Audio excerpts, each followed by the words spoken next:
Lecture 3 के अंदर हमने एक्सरसाइज 8.2 के 15 क्वेश्चन कर लिए थे और हमने ये देखा था कि क्वेश्चन 11 से क्वेश्चन 20 तक कंडीशन ये है कि आपने इन क्वेश्चंस को कंपैरिजन टेस्ट से करना है, यानी बेसिक कंपैरिजन टेस्ट या लिमिट कंपैरिजन। नेक्स्ट क्वेश्चन है 16, जिसमें सीरीज़ दी गई है summation 1 to infinity e power 2n plus e power minus 2n over e power n plus e power minus n।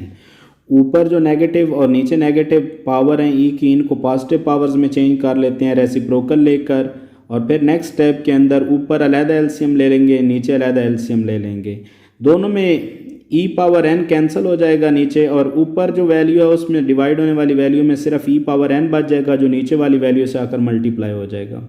इस ई पावर एन को अंदर मल्टीप्लाई कर दें तो नीचे बन जाएगा ई पावर 3n प्लस ई पावर, ये आपके पास ई एन की वैल्यू आ गई। अब इस ई एन की मदद से हम पहले बी एन बनाएंगे, और बी एन का वही रूल हम यहाँ भी यूज़ करेंगे कि ऊपर से एन का मैक्सिमम जो कम्बिनेशन है वो लेंगे और नीचे से एन पावर का जो मैक्सिमम कम्बिनेशन है वो लेंगे, और दोनों के कोशेंट से बी एन बना लेंगे। जैसे ऊपर यहाँ पर ई पावर 4n मैक्सिमम पावर की वैल्यू और नीचे ई पावर 3n मैक्सिमम पावर की वैल्यू है, तो इन दोनों का क्वोशंट ले लेते हैं। इनके डिवीजन से हमारे पास बी एन की वैल्यू बन गई ई पावर n, और जब हम ए एन और बी एन बना लेते हैं तो फिर उनके क्वोशंट की लिमिटिंग वैल्यू हमें बताती है लिमिट कंपैरिजन टेस्ट के मुताबिक कि सीरीज़ का बिहेवियर क्या होगा।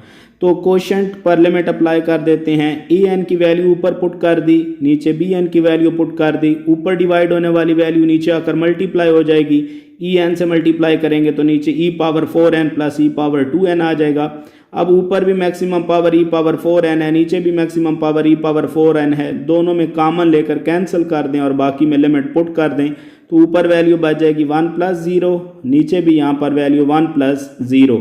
1 आंसर आ गया जो कि 0 की इक्वल नहीं है। तो लिमिट कंपैरिजन टेस्ट के मुताबिक अगर क्वोशंट की लिमिटिंग वैल्यू जो है वो non zero definite real number आ जाए तो दोनों सीरीज़ का बिहेवियर सेम हो जाता है। तो अब ई एन का बिहेवियर देखने के लिए हम बी एन के बिहेवियर की तरफ जाएंगे। जी वही reference, so by limit comparison test both series behave alike but summation 1 to infinity bn which is equal to summation 1 to infinity e power n। इसको अगर एक्सपेंड करें तो ये आपके पास एक ही वैल्यू की पावर्स की फॉर्म में लिखी जा रही सीरीज, यानी ये आपके पास इनफाइनाइट ज्योमेट्रिक सीरीज है, और इसका कॉमन रेशो सेकंड को फर्स्ट पर या थर्ड को सेकंड पर डिवाइड करके फाइंड करें तो वो आपके पास e है। e की value 2.71 which is greater than 1 है। तो ज्योमेट्रिक सीरीज में अगर कॉमन रेशो ग्रेटर देन 1 आ जाए तो ऐसी सीरीज आपके पास डाइवर्जेंट हो जाती है। तो ऊपर आपने चूंकि कहा है कि दोनों सीरीज का बिहेवियर सेम है, तो ज्योमेट्रिक सीरीज यानी बी एन वाली जो सीरीज है ये अगर डाइवर्ज कर रही है तो फिर ए एन वाली सीरीज भी डाइवर्ज करेगी। नेक्स्ट क्वेश्चन 17 है, जिसमें सीरीज दी गई है, इसकी जनरल टर्म ले ली है। अब इससे हम बी एन फॉर्म करेंगे। याद रहे कि बी एन बनाते हुए लॉग के अंदर से कोई वैल्यू जो है वो इन टर्म्स ऑफ एन आप यूज नहीं करते। तो यहाँ पर जब हम बी एन बनाएंगे तो ऊपर आप समझें कि बाहर आपके पास सिंपल जो एन है वो एन पावर 0 की फॉर्म में है और नीचे एन पावर 1 है, तो इसका कॉम्बिनेशन बन जाएगा 1 ओवर एन। तो ए एन और बी एन दोनों के क्वोशंट पर लिमिट अप्लाई कर देते हैं। ऊपर ए एन की वैल्यू पुट की, नीचे बी एन की वैल्यू पुट की, दोनों में से एन कैंसिल हो जाएगा। लॉग ऑफ एन में अगर आप इन्फिनिटी पुट करेंगे तो आपके पास इन्फिनिटी आ गया, तो क्वोशंट का आंसर इन्फिनिटी आ गया। अब लिमिट कंपैरिजन टेस्ट कहता है कि क्वोशंट का आंसर अगर इन्फिनिटी हो तो फिर बी एन वाली सीरीज जो है उसको डाइवर्ज करना चाहिए। तो देखते हैं कि बी एन का बिहेवियर कैसा है। summation 1 to infinity bn which is equal to summation 1 to infinity 1 over n। This is a p series. यहाँ n में जो n की पावर है वो 1 है, तो p की वैल्यू 1 है, तो p सीरीज में अगर p की वैल्यू 1 या 1 से छोटी हो जाए तो ऐसी सीरीज आपके पास डाइवर्जेंट सीरीज होती है। तो ये बी एन वाली सीरीज डाइवर्जेंट है, तो लिमिट कंपैरिजन टेस्ट के मुताबिक फिर ए एन वाली सीरीज जो है वो भी डाइवर्जेंट होगी। नेक्स्ट क्वेश्चन 18 में जो सीरीज दी गई है इसकी जनरल टर्म ए एन मैंने लिखी है। अब इस क्वेश्चन के अंदर हम डाइवर्जेंट टेस्ट भी अप्लाई कर सकते हैं, लेकिन चूंकि कंडीशन है कि क्वेश्चन 11 से क्वेश्चन 20 तक जितने क्वेश्चन हैं वो आपने कंपैरिजन टेस्ट से सॉल्व करने हैं, तो इसलिए इस क्वेश्चन को भी मैं लिमिट कंपैरिजन टेस्ट से सॉल्व करने जा रहा हूँ। अगर टेस्ट की कंडीशन ना लगाई जाए तो ये क्वेश्चन जो है ये सिंपली डाइवर्जेंट टेस्ट से भी सिंप्लीफाई हो जाता है, यानी इसी की जो जनरल टर्म है इस पर लिमिट अप्लाई कर दें तो इसका आंसर ई आ जाता है, which is not equal to zero. तो डाइवर्जेंट टेस्ट के मुताबिक ये सीरीज डाइवर्जेंट है। देखें जी कंपैरिजन टेस्ट में लिमिट कंपैरिजन टेस्ट की तरफ चलते हैं। ये जो आपके पास ई एन की वैल्यू थी इसी में एलसीएम ले लिया अंदर, अब हमने इस वैल्यू से बी एन बनाना है तो ऊपर एन जो है इसकी मैक्सिमम पावर एन बननी है और नीचे भी एन पावर एन बननी है। तो अगर आप बी एन देखें तो क्वेश्चन फॉर्म में आपके पास आ गया n power n over n power n which is equal to 1।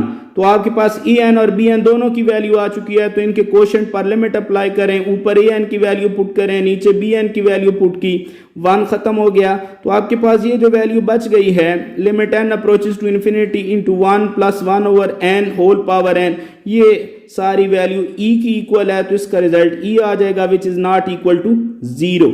यानी जो क्वोशंट है इसकी लिमिटिंग वैल्यू का answer non zero definite real number आया है। तो दोनों सीरीज का बिहेवियर एक जैसा हो जाएगा लिमिट कंपैरिजन टेस्ट के मुताबिक।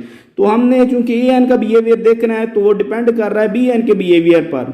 तो summation 1 to infinity b n 1 जो है इसको इन्फिनिट टाइम ऐड करेंगे तो ये आपके पास इन्फिनिटी आ जाएगा, यानी ये बी एन वाली सीरीज जो है ये डाइवर्जेंट है। अगर ये सीरीज डाइवर्जेंट है तो फिर ए एन वाली सीरीज भी डाइवर्जेंट होगी क्योंकि दोनों का बिहेवियर एक जैसा। नेक्स्ट क्वेश्चन 19, इसमें जो आपको सीरीज दी गई है इसकी जनरल टर्म है a n is equal to sine of pi over n. इसको भी हमने कंपैरिजन टेस्ट से सॉल्व करना है।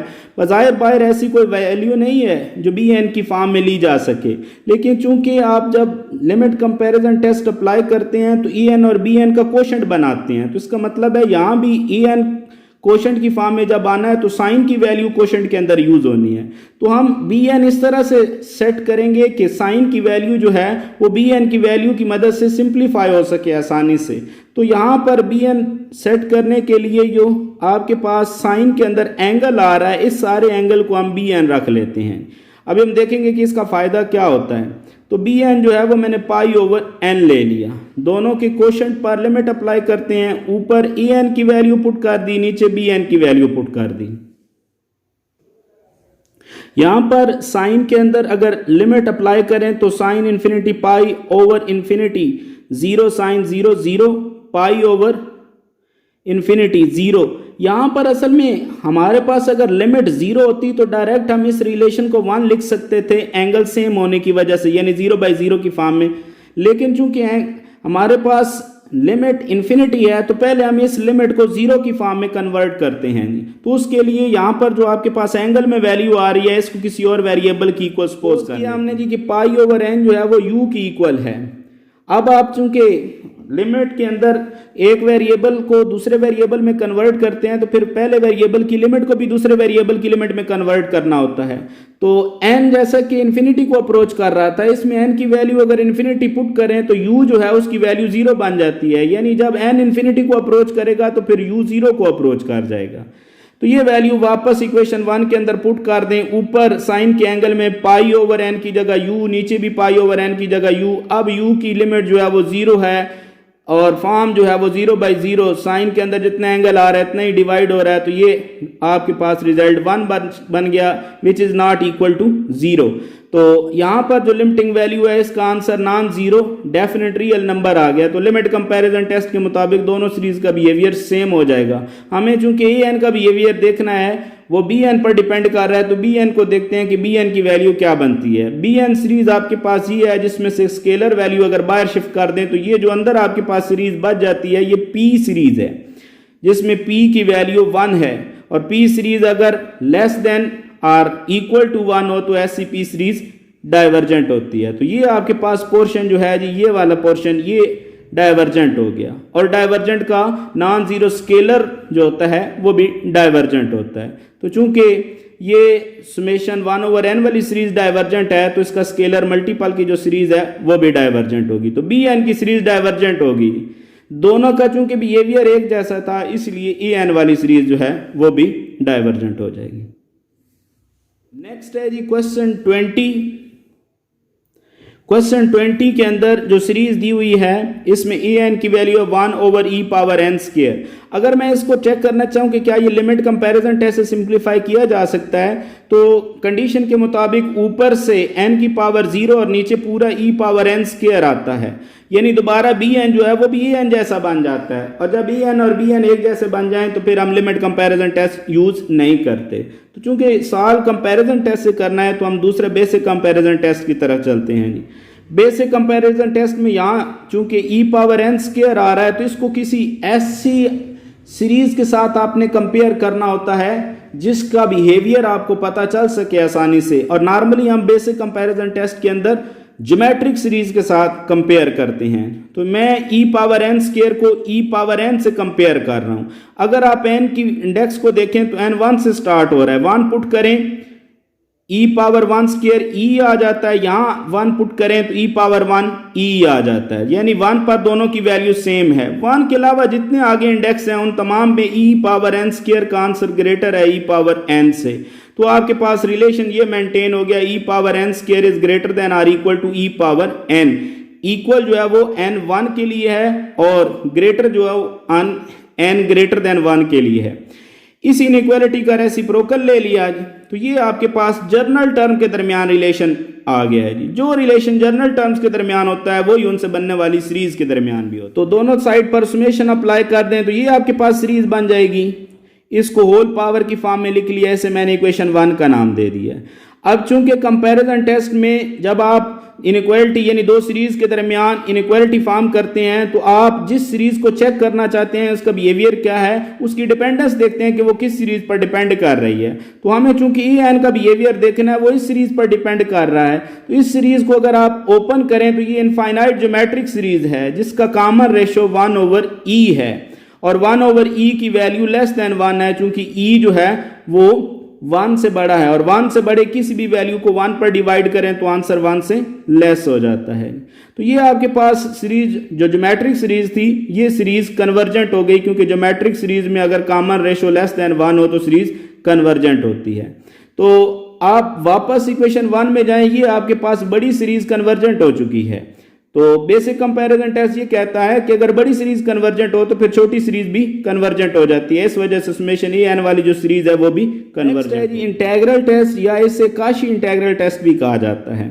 इसकी कंडीशन क्या है जी, let summation a n be a positive term series if f is a continuous and non-increasing function on 1 to infinity such that f of n is equal to a n, यानी आपके पास अगर कोई series है उसकी journal term को आप f of n की equal लिखें और कंडीशन ये है कि वो जो सीरीज यानी जर्नल टर्म है उससे बनने वाला जो फंक्शन है ये कंटिन्यूस भी होना चाहिए और फिर जो आपको डोमेन दी जा रही है उस डोमेन के ऊपर ये फंक्शन नॉन इंक्रीजिंग भी होना चाहिए। और नॉन इंक्रीजिंग के लिए हम यहाँ पर जो फंक्शन आपके पास बन रहा है इसी फंक्शन का डेरिवेटिव लेंगे और डेरिवेटिव का रिजल्ट हम ये शो करेंगे कि वो उस डोमेन के लिए लेस देन 0 है।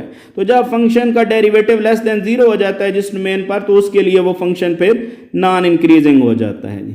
तो नेक्स्ट अगर ये कंडीशन पूरी हो जाए कि फंक्शन नॉन इंक्रीजिंग हो तो फिर आप सीरीज का बिहेवियर जो है वो इस फंक्शन से बनने वाले इंटीग्रल से चेक करते हैं। यानी ये सीरीज जो है ये कन्वर्ज करेगी कब, जब ये integral 1 to infinity f of x df(x) ये कन्वर्ज करेगा। और अगर ये इंटीग्रल डाइवर्ज कर गया तो फिर सीरीज भी नेक्स्ट है जी क्वेश्चन 21। अब 21 से क्वेश्चन 40 तक जो है इन पर कोई कंडीशन नहीं है कि कौन सा टेस्ट आपने यूज करना है, कोई टेस्ट यूज किया जा सकता है। अब आपने यहाँ तक जो टेस्ट पढ़े हैं उनमें पहला टेस्ट डाइवर्जेंट टेस्ट है, बेसिक कंपैरिजन टेस्ट है, लिमिट कंपैरिजन टेस्ट है और अभी हमने पढ़ा है इंटीग्रल टेस्ट। इन चारों टेस्ट में से कोई भी एक टेस्ट आप यूज करके देखेंगे कि इसकी कन्वर्जेंस किस तरह की है। तो देखना ये होता है कि कौन सा टेस्ट इजीली अप्लाई किया जा सकता है। तो यहाँ पर आपके पास जो सीरीज दी गई है इसकी जर्नल टर्म है n स्क्वायर इंटू ई पावर n क्यूब। अब इंटीग्रल टेस्ट जो है उसको यूज करने का या पहचान क्या है, उसकी एक आसान पहचान ये है कि सीरीज के अंदर आने वाली जो जर्नल टर्म है वो टर्म अगर आसानी से इंटीग्रेट हो सकती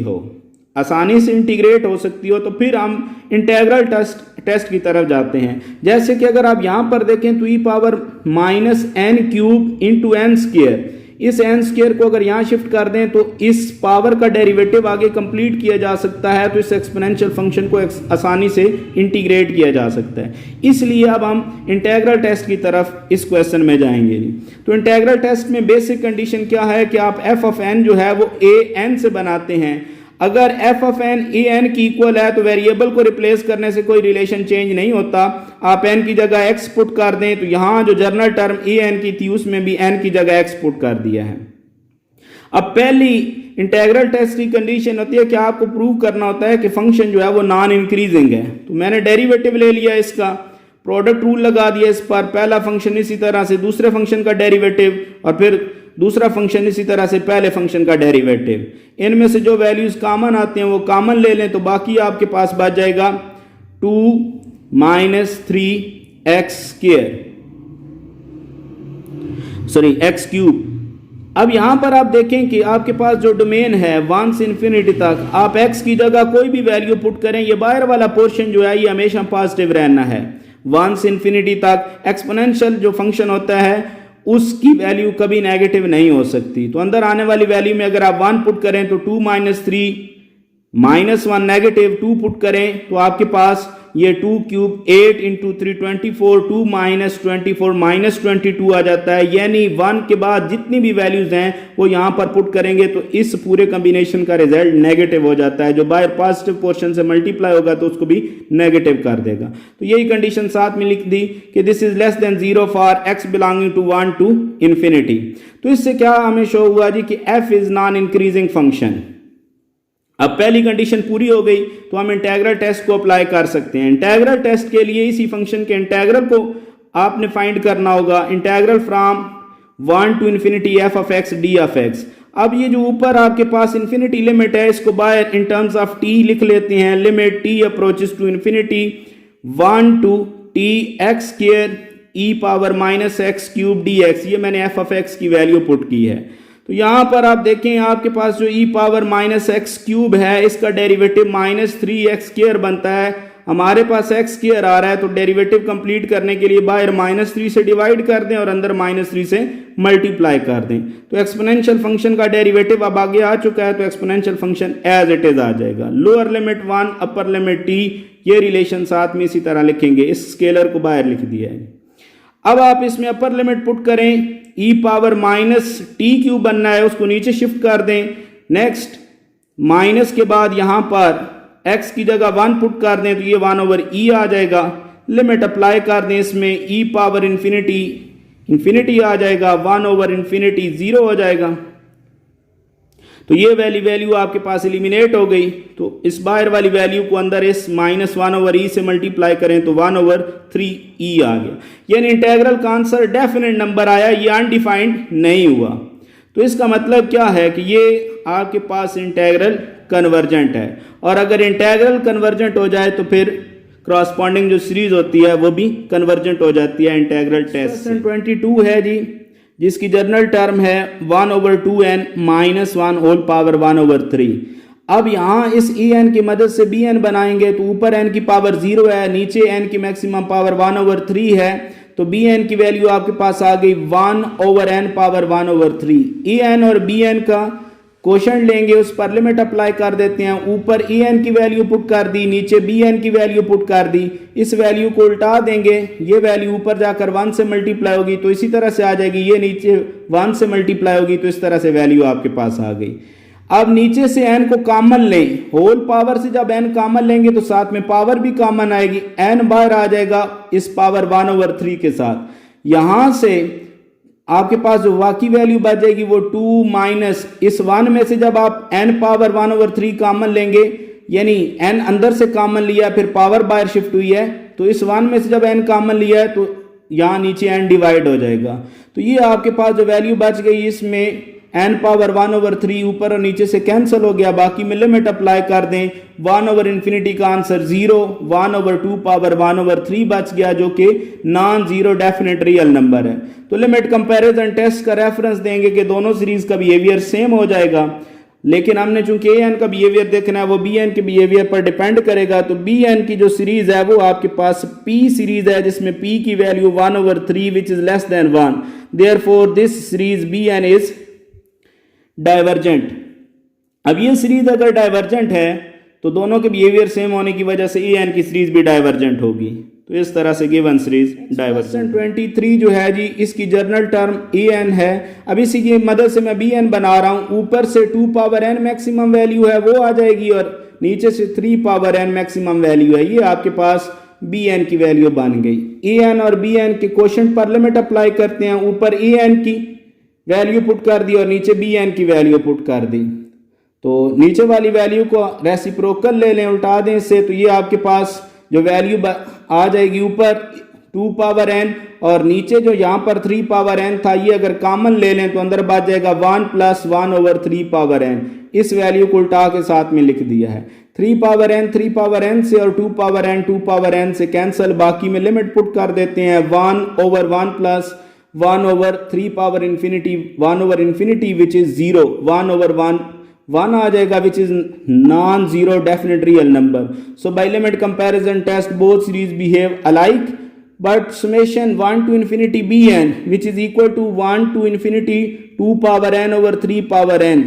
इस वैल्यू को एक ही पावर में लिख लिया, इसको एक्सपेंड करेंगे तो ये आपके पास इनफाइनाइट ज्योमेट्रिक सीरीज बन गई जिसका कॉमन रेशो 2/3 है विच is less than 1। Therefore this series is convergent, यानी बी एन की सीरीज कन्वर्जेंट हो गई। तो दोनों की बिहेवियर सेम होने की वजह से ए एन की सीरीज भी कन्वर्जेंट हो गई। क्वेश्चन 24 है जी, summation 1 to infinity natural log of n/1 plus log of n। अब ये क्वेश्चन दोनों मेथड से सॉल्व किया जा सकता है। ये लिमिट कंपैरिजन टेस्ट से भी सॉल्व किया जा सकता है और सिंपल डाइवर्जेंट टेस्ट से भी सॉल्व किया जा सकता है। यानी अगर आप इसकी जर्नल टर्म जो है इसी के ऊपर अगर लिमिट अप्लाई करें तो इसका आंसर नॉन जीरो नंबर आ जाता है। इस वजह से ये सीरीज आपके पास डाइवर्जेंट है। मैं इसको यहां पर लिमिट कंपैरिजन टेस्ट से सॉल्व कर रहा हूं। जर्नल टर्म ई एन है, इसकी मदद से बी एन बनाना है।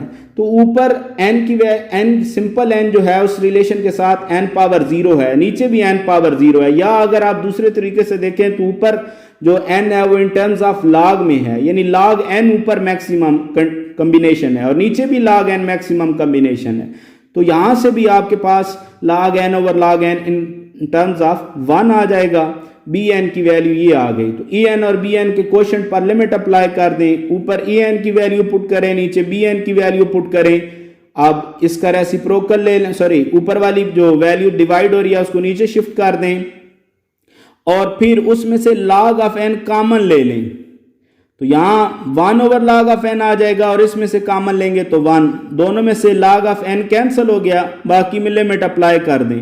ऊपर 1/log infinity 1/infinity का आंसर 0, 1 इसी तरह से आ जाएगा 1/1 1 which is non zero definite real number. Therefore by limit comparison test both series behave alike but summation 1 to infinity bn which is equal to summation 1 to infinity 1 और ये सम infinity की equal है। इस वजह से बी एन वाली series divergent है। तो दोनों का बिहेवियर सेम होने की वजह से ए एन जो है वो भी डाइवर्जेंट हो जाए। क्वेश्चन 25 जिसकी जर्नल टर्म है जी log of n + 1/n + 2। इसको भी मैं लिमिट कंपैरिजन टेस्ट से सॉल्व करने जा रहा हूं। तो ऊपर तो सिंपल n जो है वो पावर 0 के साथ है और नीचे n की पावर 1 मैक्सिमम वैल्यू है। तो आप बी एन बनाएंगे तो n पावर 0/n पावर 1 यानी बी एन 1/n आ गया। ए एन और बी एन के क्वोशंट पर लिमिट अप्लाई करते हैं। ऊपर ए एन की वैल्यू पुट की और नीचे बी एन की वैल्यू पुट की, नीचे वाली वैल्यू को उल्टा दें n/1 आ जाएगा। अब यहां पर इस पोर्शन में से आप n को कॉमन ले लें ताकि इस n के साथ कैंसिल किया जा सके। बाकी जो वैल्यू बच गई है उसमें लिमिट पुट कर दें। Infinity + 1 infinity log of infinity का आंसर इन्फिनिटी आ जाएगा और नीचे 1 + 2/infinity ये वैल्यू 0 1 + 0 0 आ जाएगा। तो इन्फिनिटी/1 इन्फिनिटी आ गया, यानी क्वोशंट का रिजल्ट जो है वो आपके पास इन्फिनिटी है। तो लिमिट कंपैरिजन टेस्ट के मुताबिक अगर क्वोशंट का आंसर इन्फिनिटी आ जाए, लिमिटिंग वैल्यू का आंसर इन्फिनिटी हो, तो फिर बी एन की सीरीज को डाइवर्ज करना चाहिए। तो बी एन वाली सीरीज जो है उसका बिहेवियर देखते हैं जी। बी एन वाली सीरीज पी सीरीज है जिसमें पी 1 की इक्वल है और पी सीरीज में अगर पी 1 या 1 से लेस हो तो फिर ऐसी सीरीज डाइवर्जेंट होती है। तो ये सीरीज आपके पास डाइवर्जेंट आ गई। तो लिमिट कंपैरिजन टेस्ट के मुताबिक क्वेश्चन का आंसर इन्फिनिटी हो और बी एन वाली डाइवर्ज करे तो फिर ए एन वाली सीरीज भी लाजमी डाइवर्ज करती है। तो ए एन वाली सीरीज भी डाइवर्जेंट हो गई। क्वेश्चन 26 है जी जिसकी जर्नल टर्म है log of n over n cube. अब अगर आप इसमें गौर करें, इसको लिमिट कंपैरिजन टेस्ट से सॉल्व नहीं किया जा सकता, क्योंकि रिलेशन के मुताबिक बी एन जो है वो 1 ओवर n क्यूब बनता है। जब आप क्वोशंट पर अप्लाई करेंगे लिमिट को तो ये सिंपल लॉग n ऊपर बच जाएगा, यानी क्वोशंट का आंसर इन्फिनिटी आ जाएगा। इन्फिनिटी आए तो फिर बी एन को कन्वर्ज करना चाहिए, जबकि बी एन की सीरीज 1 ओवर n क्यूब वो p सीरीज है जिसमें p की वैल्यू 3 ग्रेटर देन 1 बनती है, वो कन्वर्जेंट बन जाती है। तो यहाँ पर लिमिट कंपैरिजन टेस्ट फेल हो जाता है, इस वजह से हम लिमिट कंपैरिजन टेस्ट की बजाय इसको बेसिक कंपैरिजन टेस्ट से सिंप्लीफाई करने जा रहे हैं। लॉग का रिलेशन होता है जी, as we know that natural log of a number is less than the number for all non negative integers. अब आप यहां पर देखें कि अगर log ऑफ n जो है वो लेस देन n है, तो इसको किसी भी पॉजिटिव नंबर से अगर आप डिवाइड करें तो इनइक्वालिटी अपना बिहेवियर चेंज नहीं करेगी। तो मैंने इस इनइक्वालिटी को n क्यूब से डिवाइड कर दिया। अब ये जनरल टर्म्स के दरमियान रिलेशन मेंटेन हो गया, यही रिलेशन फिर इनसे बनने वाली सीरीज के दरमियान भी होगा। इस जो रिलेशन बना इनइक्वालिटी का, इसको मैंने 1 कह दिया है। हमें इसका बिहेवियर देखना है, ये इस सीरीज पर डिपेंड कर रही है। इस सीरीज को अगर आप देखें तो ये आपके पास p सीरीज है जिसमें p की वैल्यू 2 है which is greater then 1, therefore this p series is convergent. तो इक्वेशन 1 में बड़ी सीरीज कन्वर्जेंट हो गई, तो बेसिक कंपैरिजन टेस्ट के मुताबिक छोटी सीरीज भी कन्वर्जेंट होगी, तो इसका बिहेवियर आपके पास कन्वर्जेंट। क्वेश्चन 27 जो है जी, इसकी जर्नल टर्म यहाँ पर ये है जी। मैं इस क्वेश्चन को भी यहाँ पर लिमिट कंपैरिजन टेस्ट से सिंप्लीफाई करने जा रहा हूँ। ऊपर आपके पास जो वैल्यू है जी, उसमें n की मैक्सिमम पावर 1 ओवर 2 है, यानी स्क्वायर रूट n, और नीचे n जो है वो मैक्सिमम पावर n स्क्वायर के साथ है। तो बी एन की वैल्यू आपके पास बन गई square root n over n square. इसको सिंप्लीफाई करें तो n पावर 3 ओवर 2 आ जाता है। तो ये आपके पास बी एन आ गया। ए एन और बी एन के क्वोशंट में वैल्यूज पुट करें, ये ए एन की वैल्यू बी एन की वैल्यू को उल्टा के लिख दिया। नीचे आने वाली वैल्यू में से n स्क्वायर कॉमन लिया है, जो ऊपर वाले n स्क्वायर में n स्क्वायर के साथ कैंसल, बाकी में लिमिट पुट कर दें तो ऊपर 1, ये वैल्यू 1 इसी तरह से। अब इसमें लिमिट अप्लाई करें तो ऊपर काज वाले पोर्शन का रिजल्ट -1 और +1 के दरमियान, यानी क्लोज इंटरवल के दरमियान ही कोई वैल्यू रहनी है, और नीचे इन्फिनिटी है। तो -1 से +1 के दरमियान जो नंबर्स हैं उनको जब इन्फिनिटी पर डिवाइड करें तो रिजल्ट आपके पास 0 आ जाना है। तो ये आपके पास वैल्यू आ गई 1 + 0, 1 आ गया which is non zero real number. तो लिमिट कंपैरिजन टेस्ट के मुताबिक दोनों सीरीज का बिहेवियर सेम होगा, but summation bn is a p series with p equals to 3 over 2 greater than 1, so it is convergent. Therefore by limit comparison test summation 1 to infinity en is also convergent.